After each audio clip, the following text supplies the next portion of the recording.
দেশের সীমান্তে ভারতের কাঁটাতাড়া বেড়া, ওইখানে কোনো নাগরিক, বাংলাদেশের নাগরিক গেলেই তাই গুলি করে হত্যা করা হয়। আর কত। তারপরে আমাদের দেশে কিছু সুশীল সমাজ, তারা ভারতের প্রতি এত পরিমাণ ভারত প্রেম, সে বলার মতন না। কিছুতে কিছু হলে ভারত বলে কি, আমরা বাংলাদেশকে স্বাধীন করে দিয়েছি, ওটা আমাদের রাজ্য, শুধু বলতে পারে না এই কথা।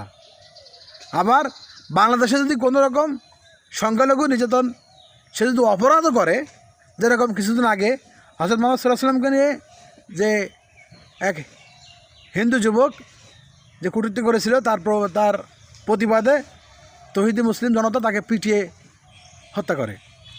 তাই নিয়ে ভারতের মিডিয়াগুলো কুকুরের মতন খেউ খেউ খেউ খেউ করে, কুকুর যেরকম খেউ খেউ করে না, ভারতের মিডিয়াগুলো খেউ খেউ করে উঠল। অথচ বর্তমানে ভারতের বিজেপি সরকার পশ্চিমবঙ্গে যে পরিমাণ মুসলিমদের উপর নির্যাতন চালাচ্ছে, তাদের ব্যবসা প্রতিষ্ঠানে আগুন লাগা দিচ্ছে, বাড়িঘরে আগুন লাগা দিচ্ছে, এই বিষয় নিয়ে ভারতের কোনো মিডিয়া, কুত্তার মিডিয়াগুলো ঘেউ ঘেউ একদম চুপ মুখে খুলে বেটেছে।